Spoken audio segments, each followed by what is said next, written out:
الحمدللہ رب العالمین الصلاۃ والسلام علی سید الانبیاء والمرسلین اما بعد فاعوذ باللہ من الشیطان الرجیم بسم اللہ الرحمن الرحیم۔ سب سے پہلے میرے تمام سننے والوں کو السلام علیکم ورحمۃ اللہ وبرکاتہ۔ میری آج کی گفتگو کا موضوع ہے جشن آمد رسول۔ قرآن مجید میں اللہ تعالیٰ نے ارشاد فرمایا قد جاءکم من اللہ نور و کتاب مبین۔ نور و کتاب مبین سے مراد کئی مفسرین نے حضور نبی کریم صلی اللہ علیہ وآلہ وسلم کی ذات بابرکت کو لیا ہے۔ اللہ تعالیٰ نے زمین اور آسمان بلکہ تمام عالم سارے جہان کو پیدا کرنے سے پہلے اپنے محبوب محمد مصطفیٰ صلی اللہ علیہ وآلہ وسلم کے نور کو پیدا فرمایا۔ قال رسول اللہ صلی اللہ علیہ وآلہ وسلم انا من نور اللہ والخلق کلہم من نور۔ میں اللہ کے نور سے ہوں اور ساری مخلوق میرے نور سے ہے۔ اپنے محبوب محمد مصطفیٰ صلی اللہ علیہ وآلہ وسلم کے مقدس نور سے اپنی پوری کائنات کو سرفراز فرمایا، جیسے کہ خود حضور نے فرمایا کہ میں اول ما خلق اللہ نوری، یعنی میں سب سے پہلے اللہ نے میرے نور کو تخلیق فرمایا۔ والخلق کلہم من نور، اور تمام مخلوق کو اللہ تعالیٰ نے میرے نور سے خلق فرمایا۔ وَأَنَا مِن نُورِ اللَّهِ، اور میں اللہ تعالیٰ کا نور ہوں۔ ہزاروں سال یہ نور خداوندی کی تسبیح میں مصروف رہا، یہاں تک کہ اللہ تعالیٰ نے حضرت آدم علیہ السلام کو پیدا فرمایا اور اس مقدس نور کو ان کی پیشانی میں امانت رکھا۔ پھر یہ نور محمدی حضرت آدم سے شیس علیہ السلام کی پیشانی میں منتقل ہوا اور سلسلہ بسلسلہ درجہ بدرجہ نور محمدی مقدس پیشانیوں میں منتقل ہوتا رہا، اور اس نور پاک کی برکتوں سے طرح کے فیض ظاہر ہوتے رہے۔ چنانچہ حضرت آدم کی مقدس پیشانی میں اس نور محمدی نے جلوہ دکھایا۔ حضرت آدم علیہ السلام مسجود ملائکہ ہو گئے اور تمام فرشتوں نے ان کے سامنے سجدہ کیا۔ عزیز سامعین، یہ نور حضرت نوح علیہ السلام کو ملا تو طوفان میں اسی نور کی بدولت ان کی کشتی سلامتی کے ساتھ پہاڑ پر پہنچ گئی۔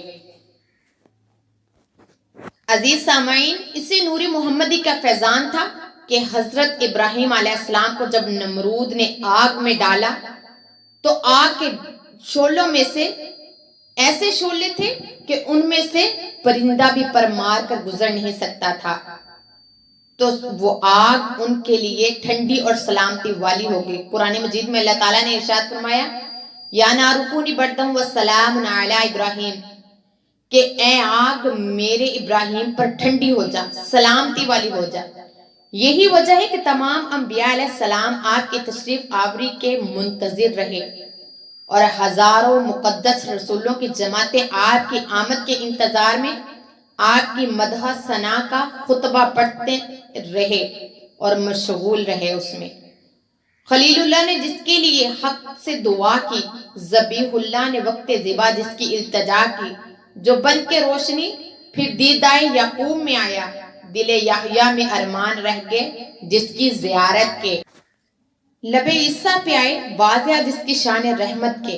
الغرض نور محمدی برابر ایک پیشانی سے دوسری پیشانیوں میں منتقل ہوتا رہا اور اپنے فیض کے جلووں سے ہر دور کے لوگوں کو نورانیت بخشتا رہا، یہاں تک کہ یہ نور پاک حضور نبی کریم صلی اللہ علیہ وسلم کے دادا عبدل بن مطلب کو ملا۔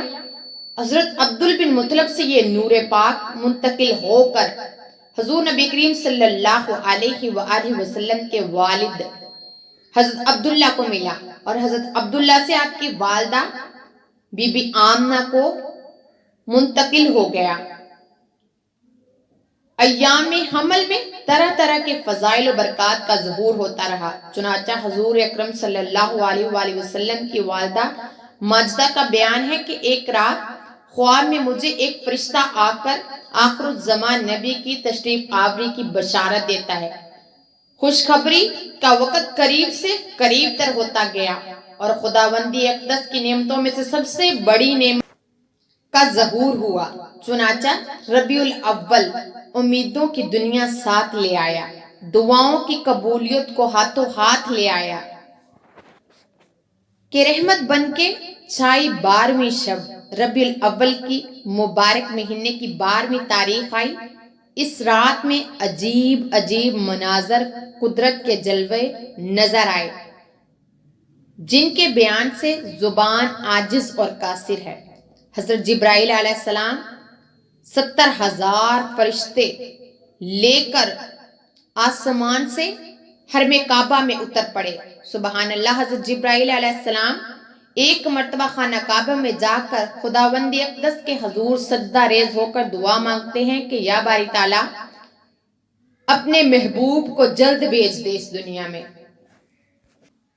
اور پھر التجائیں کریں اے تمام رسولوں کے سردار ظاہر ہو جائیں اور تمام نبیوں کے قائم تشریف لائیں، اے تمام گناہگار امت کو اپنی شفاعت کی کملی میں چھپانے والے آقا جلدی ظہور پر نور فرمائیں۔ یہی عالم تھا کہ